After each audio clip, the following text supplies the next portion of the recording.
The Prime Minister had once said, I am servant, I am Pradhan Sevak.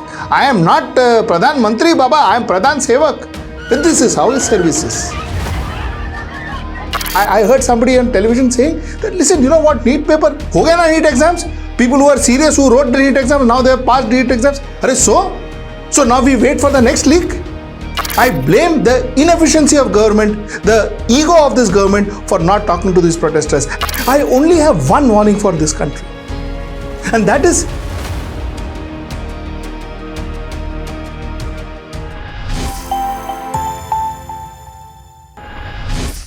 Namaskar. Welcome to another episode of Editorial. I remember somebody said that, I want this government to be criticized. Criticism makes democracy strong. This is what somebody said. And that somebody, of course, is our Prime Minister, our good Prime Minister, Mr. Narendra Modi. He had said this. He said this April 18, 2018. And people took him seriously and protested here. This is what they had to face.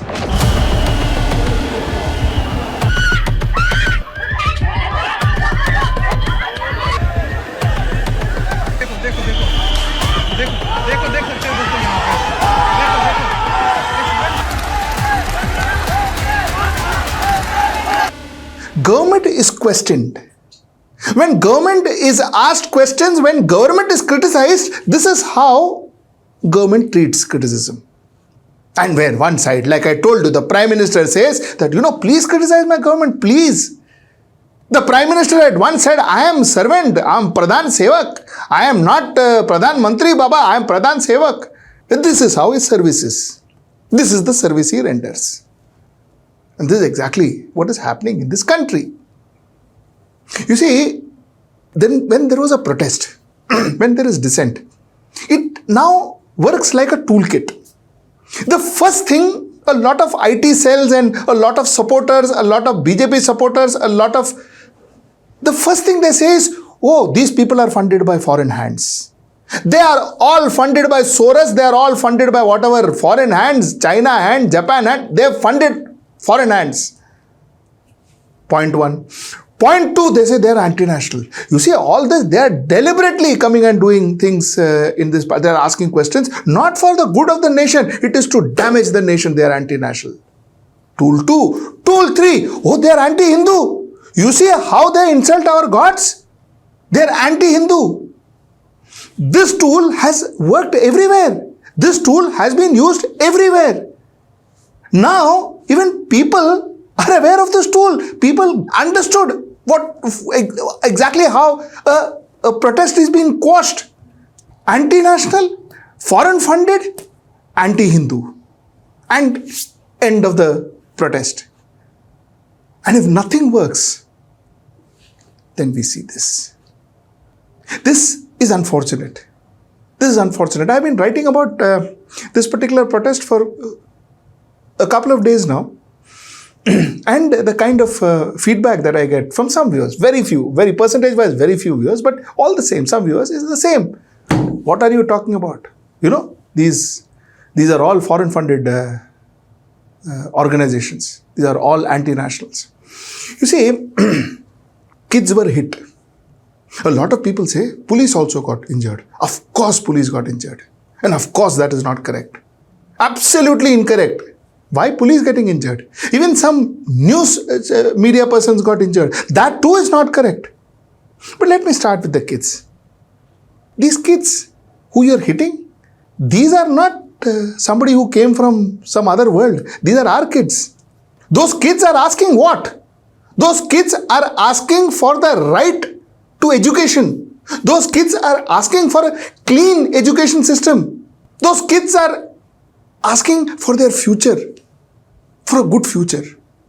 What is wrong in that? What wrong have they asked? Now you mix that with saying that, oh, that person, no, he was saying against our God. This person was saying against something else. Come on, come on. The protest was not about that. The protest was about NEET paper leak. The amount of trouble those kids went through. And the fact is, they shouldn't go through in the future. The answer somebody gives, I heard somebody on television saying that, listen, you know what, NEET paper, ho gaya na NEET exams? People who are serious, who wrote the NEET exam, now they have passed NEET exams.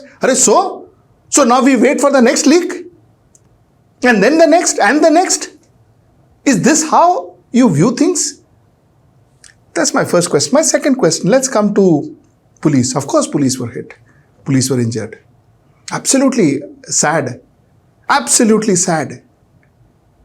Those people, they're humans too. It hurts when you get a hit on your arm or your body with a metal. It hurts. My sympathies to them, and my heart goes out to them. Nobody denies and nobody says, nobody justifies it. Point 3, media. You see this visual.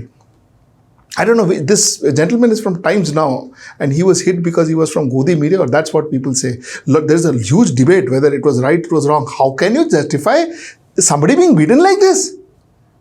Who gives you the right to beat somebody just because his opinion is different to yours? In this case, his opinion is more right-leaning and more pro-government, and therefore you beat him. And you ask for liberties.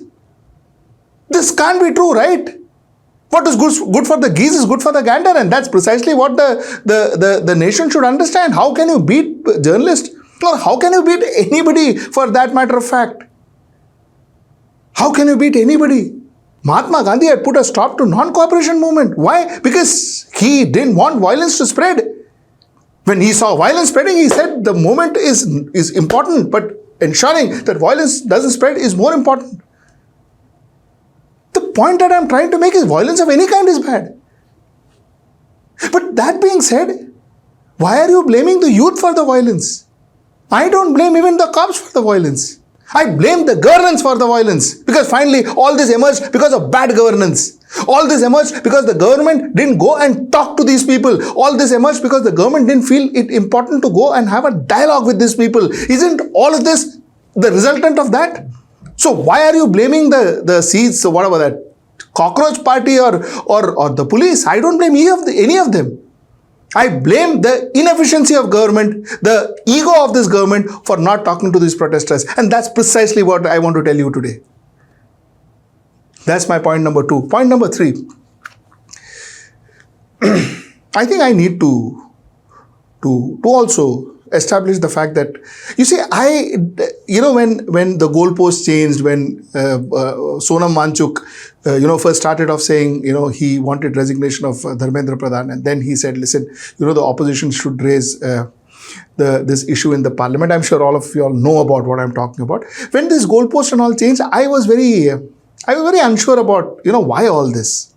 And I even wrote saying that possibly all of this is a waste. But today, I think I should say that I was not, I completely misunderstood the situation. I misread the situation. And after reassessing, I believe that it was because of that particular protest of his, that's where this entire movement started, and now it is gaining ground. So yeah, I misread that part of it. I wanted to make that clear too. My point number 4. What is this protest? Some political tool? Aap is busy asking, why did Rahul Gandhi go and protest? Why shouldn't Rahul Gandhi go and protest? Is this some kind of a copyright? That only these people, the original idea of protesting was these people, so only they can protest. The original idea of educational reform is this, only these, otherwise copyright strike. Is that how this works? What is wrong with them? Why is Aap so irritated?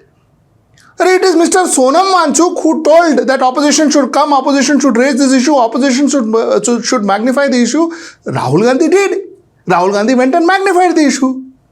So how was he wrong? And why is it AAP property or AAP subsidiary, CJP's property? Why is it like that? I found that strange. Point 4, point 5. You see, look at this face. This face is not just of a MP, he is the leader of the opposition of India. He is bleeding. Now, the fact remains that, okay, he was right outside Prime Minister's residence. He had to be contained. All of that I understand. But is this the image that we want to send to the world? This is how we deal with our opposition parties? This is how we deal with our opposition leaders? Shouldn't it be more civilized? Aren't we far more civil than this? Are we a police nation? What do you want to project to the world?